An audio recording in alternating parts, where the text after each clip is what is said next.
թոշակների մասին եմ ուզում հարցնել։ Հարցրեք։ Կառավարությունը որոշեց, որ պետք է ամսի 1-ից բարձրացնեն թոշակները, բայց հիշում ենք օրեր առաջ Փաշինյանը հայտարարում էր, որ իհարկե կարող ենք բարձրացնել թոշակները, սակայն թոշակառուները չեն իմանա որտեղ ծախսեն այդ գումարները։ Հիմա թոշակառուները գիտեն որտեղ ծախսեն։ Որտի չիմանամ, ցավը տանեմ, թոշակ եք ստանում, որ իմանանք որտեղ եք ծախսում։ Դի թոշակ ստանանք։ Ես 50 համարյա 60 տարի բան ունեմ, աշխատանքային ստաժ ունեմ, 50 քանի տարի է, բայց ստանեմ 63,000, 8 ամիսս 8 տարիս հանեցին, որպես շինարարությունում աշխատող, են մնացածով է դետա 63,000 է, ու մեր ասնա, թե բանա, ինչա, այդ ով որ բարձր է 63, ինձ երևի չնչին է հասնելու, էդի հասնում է բաներին, էդ ումը 36,000 է,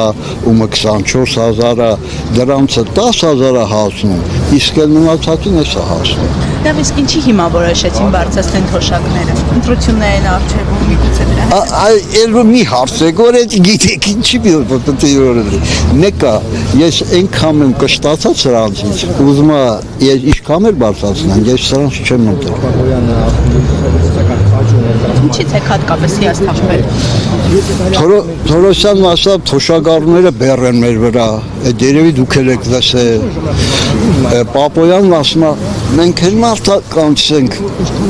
բանանում, որ բան են տալի, իսկ ով որ մեզ չի մուծում հարկ, դրանց ոչ մի բան չեն կանալ, դա էլ Պապոյան, դա լսած կդեք ասել է։ Իշխանից ասում մեր օրոք ավելի շատ են թոշակները բարձրացել, մենք ավելի շատ բան ենք արել թոշակառուների համար, քան նախորդները։ Ցավը տանեմ, ես ասում եմ ինչ բիզնես, 73 տարեկան մարդ եմ, ես ինչով կարամ զբաղվել։ Դե վարչապետը ասում է գնում եմ ասում գամ վանում աշխատեմ, այդ շինարարության վրա ասում եմ դու տարիքով ես, մեզ երիտասարդ պետք, ինչով ես ապրեմ, ինչով անեմ։ Ինչի՞ ես չեմ կարող բանալ դա։ Դավ իսկ այս խնդիրների լուծումը ինչպես եք պատկերացնում։ Ոչ մի բանով, որպես ստրուկ, որպես ճորտ, այս երկրում պետք է իմանանք ապրել։ Հիմա կառավարության դիմաց ինչ պահանջով եք հավաքվել։ Դա իմ բանն է, որ աշխատել ենք, փողը չեն տվել, իրանց հարցազրույց են եկալ։ Եկել ենք, որ իմանան, այդ մարդը չկա։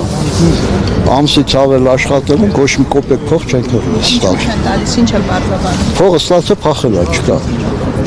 Նա նամակներ իրա ձեռն է։ Ինչ ակնկալիքներ ունեք։ Ոչ մի բան։ Այս պետությունից ոչ մի ակնկալիք չունենք։